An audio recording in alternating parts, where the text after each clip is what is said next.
நண்பர்கள் அனைவருக்கும் வணக்கம். இன்னைக்கு நம்ம இந்த வீடியோல நகைக்கடன் தொடர்பாக 2 புதிய தகவல்கள் வெளியாகியுள்ளன. ஸோ அது என்ன தகவல் அப்படின்றத இப்ப நம்ம பார்த்துடலாம்.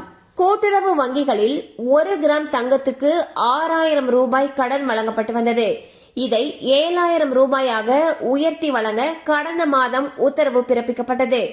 ஆனால் சில வங்கிகளில் இன்னும் பழைய தொகைக்கே கடன் வழங்கப்பட்டதாக மக்கள் புகார் தெரிவித்தனர். இதையடுத்து கடன் தொகையை உயர்த்தி வழங்குவதற்கான அதிகாரப்பூர்வ உத்தரவை கூட்டுறவு சங்கங்களுடைய பதிவாளர் வெளியிட்டுள்ளார். இதன் காரணமாக இனி கூட்டுறவு சங்கங்களில் நகை அடமானம் வைப்பவர்களுக்கு 1 கிராமுக்கு 7000 ரூபாய் வரை கடன் வழங்கப்படும். சோ பாத்தீங்கன்னா கூட்டுறவு வங்கிகள்ல 1 கிராம் தங்கத்துக்கு இனி 7000 ரூபாய் வரைக்கும் கடன் வழங்குறதுக்கு இருக்காங்க. இதுக்கு முன்னாடி வரைக்கும் 6000 ரூபாய் வழங்கிட்டு இருந்தாங்க. பட் இனி 1 கிராம் நகைக்கு 7000 ரூபாய் கடன் வழங்குறதுக்கு இருக்காங்க. மேலும் உங்களுக்கு இதுல ஏதாவது டவுட்ஸ் இருந்துச்சுன்னா உங்களுக்கு அருகில் இருக்கக்கூடிய கூட்டுறவு வங்கி கிளையை அணுகலாம். கண்டிப்பா அந்த அப்டேட் உங்களுக்கு பயனுள்ளதா இருந்திருக்கும் நம்புறோம். மேலும் இது போல அப்டேட்ஸ் உங்களை உடனே ரீச் ஆகணும்னு நினைச்சீங்கன்னா நம்ம சேனலோட தொடர்ந்து இணைந்திருங்கள்.